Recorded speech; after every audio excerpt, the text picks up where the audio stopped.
After World War II, a new eugenics was resurrected out of the bones and ashes of the old eugenics.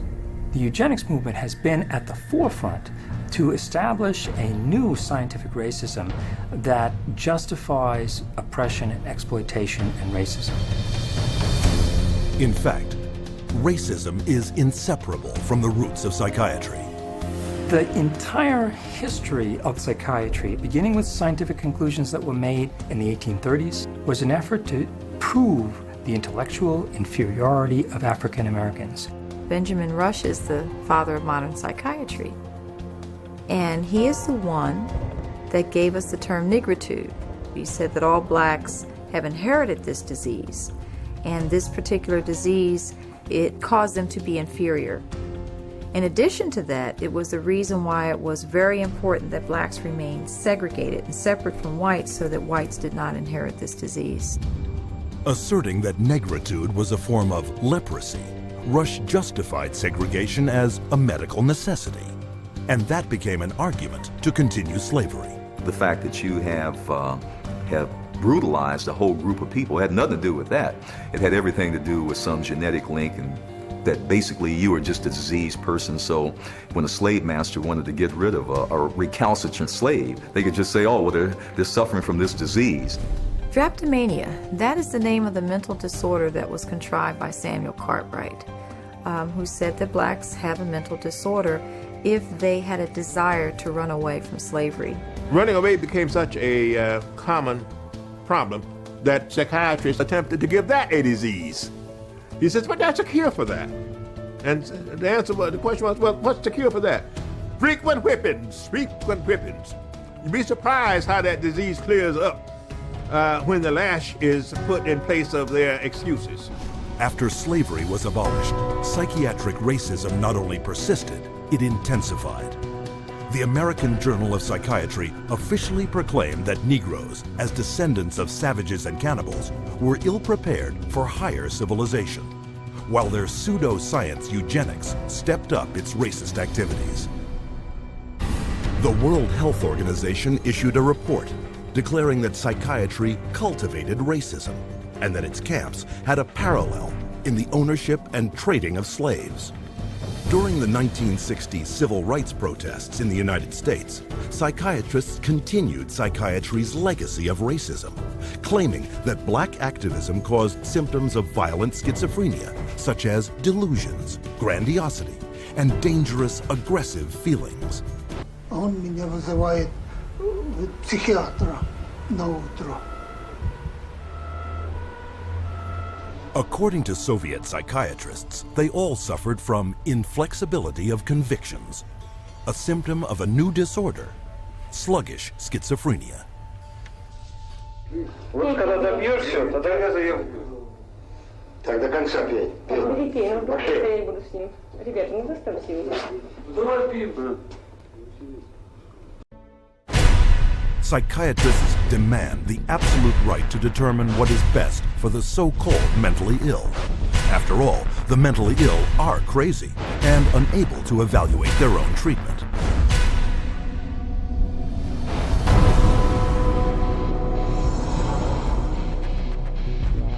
To enforce their authority over others and keep their institutions filled at profitable levels, psychiatrists use a method called involuntary commitment. When you go to a real doctor, say a family doctor or a cardiologist, a patient always has the right to refuse treatment. So there is no such thing as involuntary treatment when it comes to clinical medicine as practiced by real doctors. Psychiatrists, of course, believe that people can be treated against their will.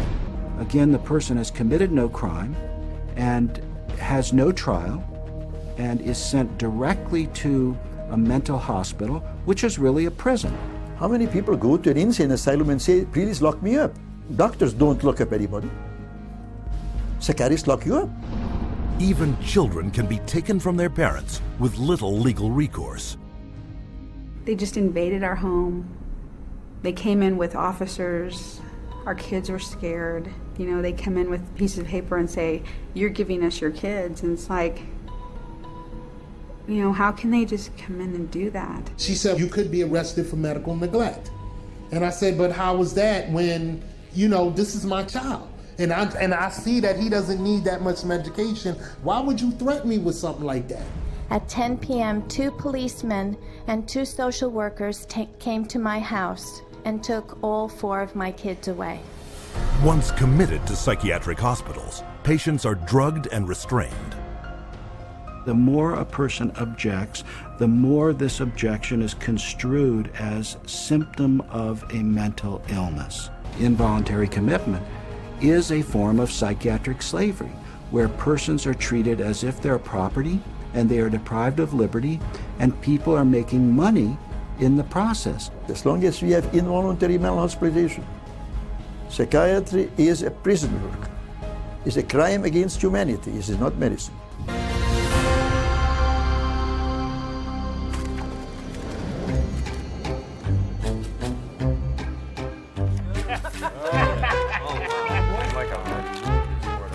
Moneymakers here, I tell you.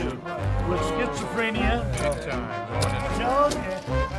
So, if the DSM is not based on science, what is it based on? Well, it started out as a simple desire for psychiatry and psychology to be accepted by mainstream medicine.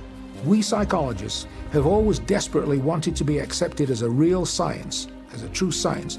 Now, what the early psychologists did was they looked around and they saw what other scientists were doing, and they decided to emulate them. Modern approaches to classifying psychiatric disorders dates from the 19th century. Nearly all the clinical concepts we have today originate from that time. Probably the most important of all was a chap called Emil Kraepelin, who worked first of all in Heidelberg and then in Munich. Never heard of him. Emil Kraepelin is known as the father of psychiatric classification. He was the first person to classify what he thought were biological illnesses in the brain. There was dementia praecox, which is now called schizophrenia, manic depressive illness, and paranoid psychosis, all concepts that still exist in the DSM today. That's it? 3 disorders? Yes, only 3, but Kraepelin's system soon became very popular. Listen to this. Kraepelin's system caught on very quickly, not only in the German-speaking world, but also in the English-speaking world, in the United States and Britain. It caught on because up to that point, nobody had an agreed way of talking about patients. So in the early 1950s, there was compiled Diagnostic and Statistical Manual of Mental Disorders. Now, there are very few statistics in the book. Disorder is used essentially as a euphemism for illness. This is a book which catalogues mental illnesses for which no medical sign has ever been discovered. This primitive pamphlet was 130 pages long and listed 112 mental disorders, small compared to the current DSM, but much bigger than anything Kraepelin envisioned. Why so many? Because by defining more and more of life as abnormal, psychiatrists could get their hands on a huge amount of government money. And more. Then the second version, DSM-2, came along in 1968 and expanded to 178 disorders, again to grab even more government insurance money. To do this internationally, the DSM-2 was specifically written to align with the International Classification of Disease, the ICD, a book extensively used in Europe and around the world that, apart from psychiatric diagnoses, lists real medical diseases. So that's how psychiatric disorders got accepted by mainstream medicine. It was a start, but the DSM-2 was still not scientific, as it was heavily influenced not by actual clinical testing, but by the theories of Austrian psychologist Sigmund Freud. New diseases are being invented all the time, and I want to emphasize the word invented, because when it comes to psychiatry, mental illnesses are not discovered, they're invented. The way the system works in terms of diagnosis is that every few years a group of psychiatrists and psychologists sit around in a room and vote on new diagnoses. This is science? I can't believe it.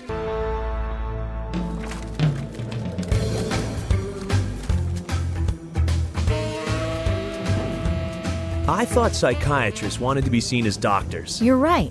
That's why they had to make their manual look much more scientific. Which it wasn't. So what did they do then? Well, they decided the DSM's next edition was going to be completely different. It was a decision that would change psychiatry forever. If you roll the clock forward to the 1970s in the United States, basically at that time psychiatry was in very poor shape for a number of reasons. First of all, it was held in very low regard by other members of the medical profession. So psychiatry was the sort of thing you did if you couldn't succeed in any other area of medicine. And people such as Robert Spitzer in America made it very clear that the time had come essentially for psychiatrists, being doctors of medicine, to practice medicine. So if a psychiatrist was spending a lot of time dealing with people who were anxious, depressed, these dilemmas, these problems in living now essentially had to be redefined. And they were redefined as medical conditions. And their solution to this was to come up with a manual which defined psychiatric disorders more carefully. So hence we have DSM-3, which is the third edition, which is published in 1980. Under Spitzer, psychiatrists editing the DSM-3 threw out Freudian psychology and decreed that from now on, psychiatry's diagnoses were purely biological. Sounds like they had a diagnostic manual that looked more scientific but had no more science in it than before. Meanwhile, the number of mental disorders in the DSM-3 had ballooned to 259. But to sell the idea that psychiatry was a true medical science, they had to spin it with a really impressive scientific-sounding theory. But with DSM-3 from 1980 on, there was the progressive medicalisation of psychiatry, and the notion of chemical imbalance was invented and essentially took hold. Whoa, chemical what? Chemical imbalance theory. It was first suggested in 1965 to try to explain how depression might be caused by an imbalance of certain brain chemicals. I'd like to hear this. Joseph Schildkraut theorized that because psychiatric drugs alter the levels of some of these chemicals, then mental illness must be caused by too much or too little of them. Isn't that backwards? It sure is. It's a little like saying that because aspirin stops a headache, that headaches are caused by the deficiency of aspirin. I see what you mean.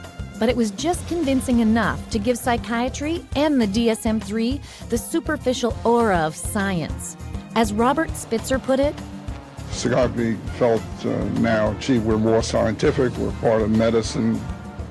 So it worked. Yes, and ever since then, psychiatrists and the pharmaceutical industry have relentlessly promoted this chemical imbalance theory, both to the medical field and the public.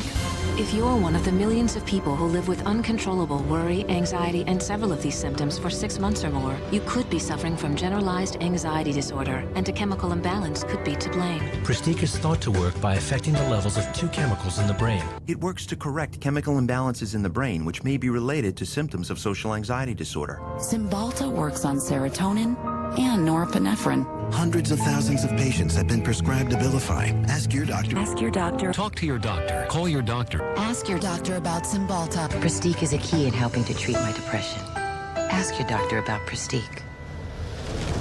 You come to my office, and I say to you, well, you describe what's going on in your life and your symptoms, and I say, well, it's clear to me that you've got a chemical imbalance, and we're going to write you a prescription for this. The truth of the matter is, there's no such thing as a chemical imbalance. Unbelievable. But psychiatrists weren't done yet. 14 years after DSM-3, they published DSM-4, and its editor-in-chief has been even more blunt about the term mental disorder. There is no definition of a mental disorder. It's bullshit. I mean, you just can't define it. So even though they admitted they couldn't define what a mental disorder was, a term they used in the title of their own manual, they added more disorders? A lot more. 115 to be exact, for a grand total of 374. That's over 3 times the number of disorders listed in DSM-1. And in just over 40 years. And this book weighs almost 5 pounds. That's bigger than a Metropolitan phone book. It's a buyer's catalog of mental illness. And with it, 120 million people worldwide have been diagnosed with a mental illness. Wow. But what about the International Classification of Diseases? Has there been an increase in mental disorders there too? Most definitely. The ICD's Mental and Behavioral Disorders section almost parallels the DSM. Whatever happens in the DSM is mirrored there too. Wow. Lots of diagnoses, but all you seem to get is meds. Right. Today, a psychiatric diagnosis really means a psychiatric drug. The whole question then becomes, okay, if we apply these labels, what next? And the what next tends to be you get a prescription. And the prescription is for a drug that doesn't work very well and is toxic. It's like a 1-2 punch. The number one of the 1-2 punch is the diagnostic manual. You've got all these disorders to choose from. The two is the treatment.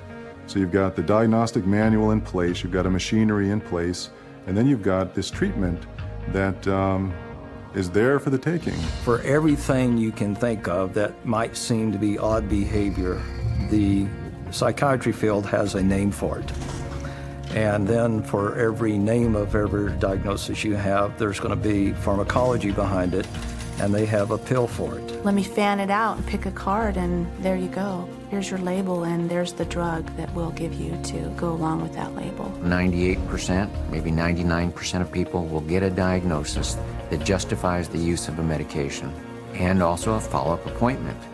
Because remember, the business of medicine, the business of psychiatry, is seeing patients. And the psychiatrist that tells a patient they don't have a problem and there's no medicine for that problem doesn't have a very busy practice. And that's sort of the purpose of the DSM-345, to provide a diagnosis that can be given a drug for that patient. It's a quick buck. You don't need to do a physical exam. You put it in the chart, it's done. Prescribe away, lifetime patient. That's what the DSM is for. Are they saying the DSM is only there to justify drug treatment? I'm afraid so. Wow.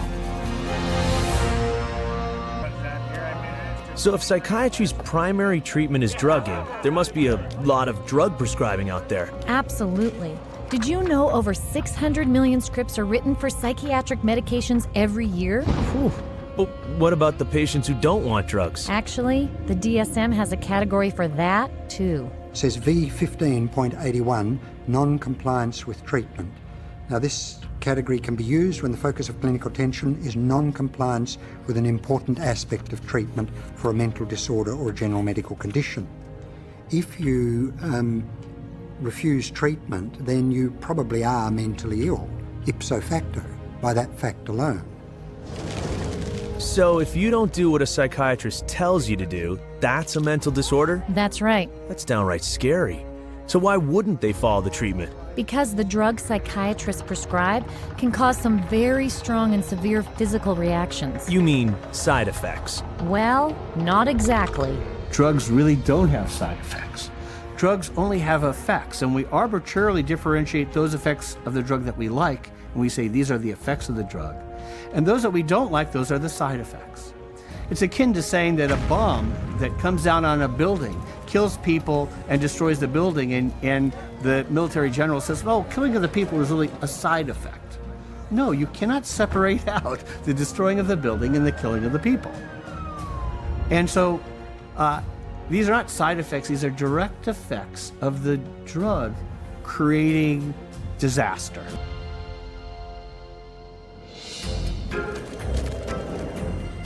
We're going to talk about some of the proposed changes that are suggested for DSM-5. I heard the DSM-5 is even crazier than the DSM-4. You heard right. You've got 374 named diagnoses in DSM. Well, guess what? There's going to be more in DSM-5. Why do we all of a sudden need a fifth DSM-5? Psychiatry wanted to broaden the horizons of mental health problems, of disorders. They wanted to stretch the disorders so it would encompass more. And to do that, they're going to add more diagnoses. We need more diagnoses, like we need a hole in the head, really. They're not serving a purpose for mankind, all these diagnoses. They're almost laughable, some of the diagnoses. Laughable? Really? Well, so the net is getting wider and wider. More than you know. They're even considering adding a label for spending too much time on the computer. Internet addiction diagnosis. It's another example of, just taking something going on in the popular culture that's, pretty widespread, and then finding a way to pathologize it. I know. The crazy part is, psychiatrists are still moving forward on DSM-5 when some of their most influential openly admit it's completely worthless. Any comment on DSM-5? It's of no use to us in the rest of the world. You know? Even the psychiatrist in charge of the U.S. National Institute of Mental Health is less than enthusiastic about it. I don't do DSM. I'm not involved. So, and that maybe tells you more than anything. NIMH is not involved with DSM. So the top guy at the biggest government psychiatric organization in the world wants nothing to do with the DSM? That's what it looks like. It's a total sham. The Diagnostic and Statistical Manual is effectively the story that is being wrapped up in statistics and numbers and categories, that when medicine tosses, doesn't fit any of our categories over to psychiatry, psychiatry says we'll find a category, and if we don't, DSM-5 or 6 or 7 will. I think in 2016 we'll be looking at DSM-6 and there will be 1,425 diagnoses, and I'll have 900 of them. That is crazy. Yeah, but all of it is designed to fit more and more people under psychiatry's diagnostic umbrella. So they can cash in on even more normal behavior. There you go.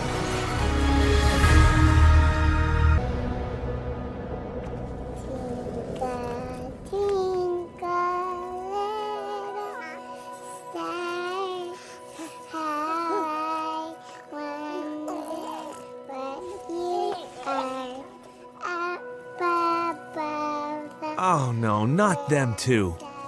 Unfortunately, yes. Children are now a huge target market for psychiatry. The number of childhood disorders listed in the DSM has skyrocketed from 3 disorders in 1952 to 44 today. That's 15 times more. And yet, the DSM basically admits it shouldn't be diagnosing children. In early childhood, it may be difficult to distinguish symptoms of attention deficit hyperactivity disorder from age-appropriate behaviors in active children, such as running around or being noisy. We basically don't know the diagnosis from normal childhood. That's what that's saying. Attention deficit hyperactivity disorder. That's what psychiatrists call kids who don't sit still in class, fidget, run, or climb a lot. Basically childhood behavior, right? Right. And 20 million kids worldwide have been labeled with some mental disorder. So instead of letting kids be kids, psychiatrists are now telling parents their children are mentally ill and need psychiatric drugs. It used to be that you were on the playground, you'd had the weird kid, you had the shy kid, you had the goof off, you had the hyper kid. You can't have that anymore. Now it's all medical diagnoses. For them to come up with new diseases and new issues and diagnosis in their book, it doesn't correct bad behavior, okay? They can give children all the pills they want. It still doesn't correct bad behavior. The thinking still is, you must fit into this mold. And if you don't fit into this mold, there's something wrong with you. And if you're not the person who designs the mold, too bad for you. A child is labeled and then they're brought to professionals who are trained a very particular way. They're all being trained that if the child fits into this category, then we should consider putting them on Ritalin because that's what they do. That is the protocol. The way the Ritalin will be marketed to the parents is that they will say, this is a drug to calm your child down.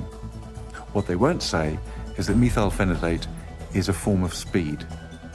It's a form of amphetamine, and what we're actually doing is overdosing your child on speed. It's a stimulant.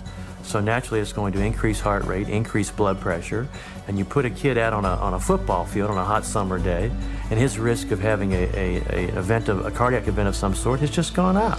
You know, I heard that stimulants given to kids diagnosed with attention problems are chemically very similar to cocaine. Yeah, and they have such a high potential for abuse, they're listed by the US government in the same category as morphine, opium, and methamphetamine. So who are psychiatrists gonna drug next? Babies? Exactly. They're using what they call Diagnostic Classification 0 to 3, or DC 0 to 3. It's like a mini DSM for babies and toddlers. Listen to this. We already targeted our school children with ADHD and bipolar. That's already done. That was done 20 years ago. And we're moving younger with DC-03 to the 0 to 3 age group, where they're trying to make popular the idea that it's okay to medicate 0 to 3-year-olds. The idea of a program to determine whether a child from birth to the age of 3 has a mental illness is so preposterous, so absolutely insane, that it's simply an additional part of the insanity that is now extant throughout this country. I cannot think of a program that is more insane than that. How are they going to diagnose a 1-year-old or an infant with a psychological disorder? How do they know? You almost have to ask ourselves, if our societies become sick, what are we doing to our fetuses, our infants, our children, that would make us need to have psychiatric medications? We're rolling dice with life. We're rolling dice with our children who can't even discuss it with anybody. They have no control. They are the helpless victims, and the ones who are supposed to protect them and care aren't armed with the facts. If parents knew all this, they'd be furious. You bet they would. But watch out, because the DSM also says you could catch a psychiatric disease from your children. You can't be serious. It's in the DSM. So, if the DSM is so completely useless, why are psychiatrists... Oh, gotcha. It's all about money, isn't it? With psychiatry, it's always about money. And it all starts with the DSM.